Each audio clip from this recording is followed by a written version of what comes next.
আসসালামু আলাইকুম বন্ধুরা, কেমন আছেন সবাই? আশা করি আল্লাহর রহমতে সবাই ভালো আছেন। আজকে আমাদের স্কুলের বার্ষিক বনভোজন অনুষ্ঠিত হলো। সেই অনুষ্ঠানে আমরা স্বতঃস্ফূর্তভাবে ছাত্রছাত্রীদেরকে নিয়ে খুব ভালোভাবে উদযাপন করলাম দিনটি। সকালের আয়োজন ছিল আমাদের সকল কাটাকুটো বাছাবাছি করার পরে মাংস রান্না। আমরা আমাদের স্টুডেন্টদের সাথে নিয়ে আজকে ওদের মাংস রান্নাটা করেছি।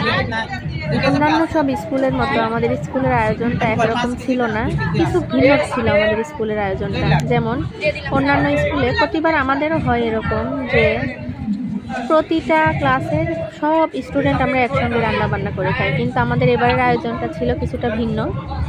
এরকম হয়েছিল আয়োজনটা যে প্রতিটা ক্লাস, যেমন ষষ্ঠ, সপ্তম, অষ্টম, নবম, দশম শ্রেণীর ছাত্রছাত্রীরা আলাদা আলাদা ক্লাসে তাদের শিক্ষকদের সঙ্গে নিয়ে, ক্লাস টিচারদের সঙ্গে নিয়ে তারা তাদের আয়োজনটা করবে। তা আমাদের ছাত্র এবং ছাত্রীরা উভয়ই আমাদের খুব সহযোগিতার মাধ্যমে সব কিছুই আমরা আয়োজন করেছিলাম।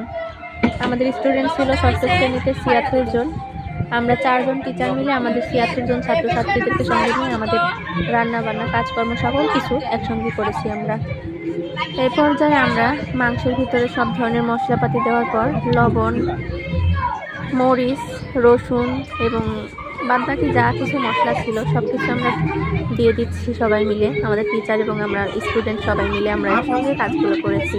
খুব আনন্দের সাথে আমাদের দিনটি কাটলো আজকে। আসলে এভাবে কখনো আমরা আলাদাভাবে রান্না করে খাই নাই।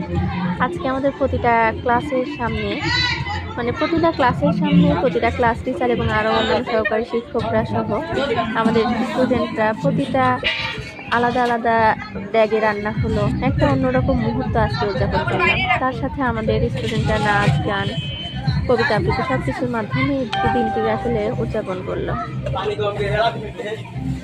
সমস্যা নেই, ঢেকে রাখবা, ভাতে লাগবে তখন। এবার ছেলেরা আর কিছু বাদ আছে এখানে? সবই তো দিলাম, সবই দেওয়া হয়েছে ইনশাআল্লাহ। লবণ পর্যন্ত দেওয়া, লবণ লাস্টে দিতে হবে, লবণ সব দিয়ে দেবে। আচ্ছা, ওইটা এবার কিছু দিয়ে ধরে নামাতে হবে।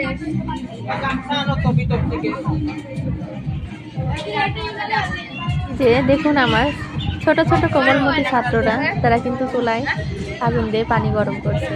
তাদের অত্যন্ত ধৈর্য সহকারে কাজ করা দেখে আমরা মুগ্ধ হয়েছি যে আসলে বাচ্চারা অনেক কিছুই পারে।